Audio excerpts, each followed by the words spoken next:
ভালোবাসার টানে ব্রাজিল থেকে নবদ্বীপে প্রেমিকা। রাজ্যের এক যুবকের সঙ্গে প্রেমের বাঁধনে বাধা পড়েছেন এক বিদেশিনী। তাই ৭ সমুদ্র ১৩ নদী পেরিয়ে সব প্রতিবন্ধকতাকে দূরে ঠেলে নদিয়া প্রেমিকের বাড়িতে সটান এসে হাজির ব্রাজিলিয়ান সেই প্রেমিকা। এই ঘটনায় বেশ উচ্ছ্বসিত প্রেমিকের পরিবার। প্রায় ১৫,০০০ কিলোমিটারের দূরত্ব। ভারতের মধ্যে একটি রাজ্য পশ্চিমবঙ্গ, সেই রাজ্যের একটি জেলা হলো নদিয়া। ব্রাজিল থেকে প্রেমের টানে এত দূরে পাড়ি দিয়েছিলেন প্রেমিকা ম্যানুয়েলা আলভেজ দা সিলভা। প্রেমিক নবদ্বীপ ব্লকের ফরেস্টডাঙ্গা এলাকার বাসিন্দা কার্তিক মণ্ডল। পরিবারে রয়েছেন বাবা দিলীপ মণ্ডল। কার্তিক কর্মসূত্রে সুরাটে থাকেন, আর সেখানে প্রেমের শুরুয়াত বছর ৪ আগে।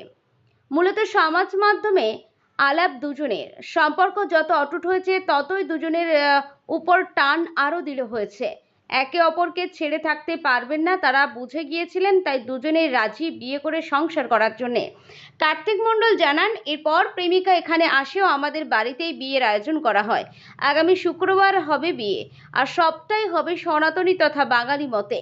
ইতিমধ্যেই বাড়িতে শুরু হয়েছে প্যান্ডেল সহ সমস্ত রকমের বিয়ের তোড়জোড়। এলাকার ছেলের বউ হবে বিদেশিনী, সে কারণে প্রতিবেশীদেরও উৎসাহ কৌতূহলের শেষ নেই। কিন্তু পাত্রী তো ব্রাজিলের, সেক্ষেত্রে ভাষার তারতম্য আছে। কথোপকথন চলছে কিভাবে? প্রশ্নের উত্তরে মণ্ডল পরিবারের সদস্যরা জানান, বর্তমানে আধুনিক প্রযুক্তিকে কাজে লাগিয়েই চলছে। অর্থাৎ সবটাই চলছে মোবাইলের প্রযুক্তিকে কাজে লাগিয়ে। পাত্রী তার ভাষায় জানান তার দেশে তার পরিবার এই বিয়েতে রাজি, আর সেও রাজি। নবদ্বীপের মণ্ডল পরিবারে এসেও তার ভালো লেগেছে। পাশাপাশি সে আরও জানায় সে শাড়ি পরতে ভালোবাসে। মণ্ডল পরিবার জানায় তাদের বৌমা এখানে এসে বাঙালি খাবার খাচ্ছে, তবে ঝাল ছাড়া বাকি সব ঠিকঠাক আছে। ভারত থেকে বহু মানুষ বিদেশে যায় বিভিন্ন কারণে, আর এবার সুদূর ব্রাজিল থেকে নবদ্বীপে বিয়ে করতে এসেছে পাত্রী নিজে। সে কারণে নবদ্বীপের মণ্ডল পরিবার যেমন একাধারে আনন্দিত, পাশাপাশি স্থানীয়দেরও কৌতূহল যথেষ্ট। নবদ্বীপ থেকে মুক্তারুল খাতুনের রিপোর্ট, খবর বর্ধমান নিউজ।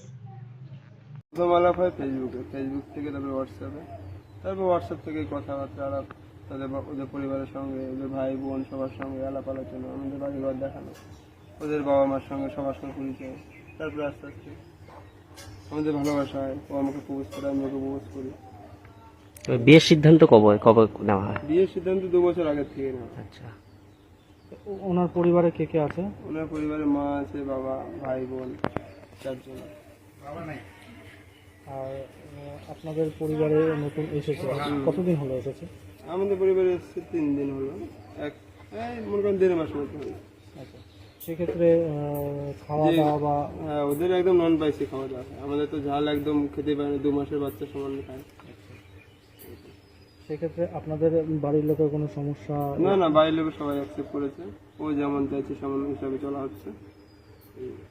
উনি এখানে আসার পর ওনার বাড়ির লোকের সাথে কোনো রকম কথাবার্তা? হ্যাঁ, সবার সঙ্গে সবাই খুবই খুশি। মেনলি ও খুশি আছে মানে সবাই খুশি। আমার পরিবারও তাই, ওর পরিবারও তাই। আপনাদের বিয়ে কবে হচ্ছে? আমাদের বিয়ে শুক্রবারে। সব কি হিন্দু বাঙালি মতেই? হ্যাঁ, সনাতন ধর্ম। সেক্ষেত্রে এনার কোনো অসুবিধা হবে না? না, ওনার কোনো অসুবিধা নেই। ছেলে বিয়ে করছে সামনে শুক্রবারে, বিদেশ থেকে বউ নিয়ে এসছে, কিরকম লাগছে আপনার? আমাদের ভালোই লাগছে। কথাবার্তা কিরকম ভাবে বলছেন? কথাবার্তা দুটো একটা বাংলা শিখেছে বলছে, আর সব ওদের ভাষায় বলছে। মোবাইল মাধ্যমে কথাবার্তা বলা হচ্ছে। মানে আপনাদের এখন কথা বলার মাধ্যম মোবাইল? হ্যাঁ, মেন মোবাইল। বাংলা দুটো একটা শিখেছে, আরো শিখবে সামনে। সেই ক্ষেত্রে যে বাড়িতে যে কথাবার্তা, মানে খেতে দাও বা বসা বা যে কোনো এরকম, এইগুলো কি সব মোবাইলের সাহায্যে? না না, ওসব কিছুটা ইশারা করলেও হচ্ছে। খেতে বসে ওগুলো খেতে শিখে বসা, গেছে। ওগুলি মোটামুটি শিখে গেছে। খাওয়া দাওয়াতে কোনো সমস্যা হচ্ছে বা না, কিছু? খাওয়া দাওয়ায় সমস্যা সবই খাচ্ছে, শুধু লঙ্কাটা বাদে। ঝাল খেতে পারে না। এই মেয়ের পরিবারের সাথে আপনাদের কথা হয়েছে হ্যাঁ, মেয়ের বিয়ে পরিবার- বিষয়ে? হ্যাঁ, মেয়ের পরিবারের সঙ্গে গত পরশুদিন সন্ধ্যার সময় কথা হলো। আমরা সব বললাম যে অমুক তারিখে ওদের বিয়ে দিচ্ছি, আপনাদের কোনো অসুবিধা নেই তো? মানে আপনারা খুশি? বললো হ্যাঁ, আমরা খুশি। মেয়ে খুশি হলে আমাদেরও খুশি। তাহলে বিয়ের পরে আপনারা যাবেন? না, সম্ভব না। ওখানে যেতে লাগবে 1.5 লাখ টাকা, আসতে 1.5 লাখ, 3 লাখ। ওই যা হবে ফোনের মাধ্যমেই হবে। তাহলে সামনের বছর জামাই ষষ্ঠীতে ছেলে কি এখানে থাকবে নাকি না ওই বিদেশে যাবে জামাই ষষ্ঠী? এখানেই থাকবে।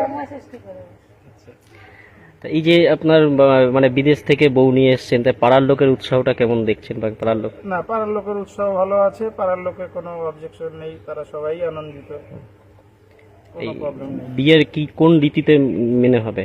সনাতন ধর্মের রীতিতে মেনে হবে, হিন্দু ধর্মে। তাতে এই পাত্রীর কোনো অসুবিধা না, নেই? পাত্রীর কোনো অসুবিধা নেই। পাত্রী সনাতন ধর্মে, ও যে ধর্মেরই মানুষ হোক, বুদ্ধ ধর্মের মানুষ, যে ধর্মেরই মানুষ হোক, ও তো সনাতন ধর্ম গ্রহণ করবে বলেই এসেছে। আচ্ছা। Just news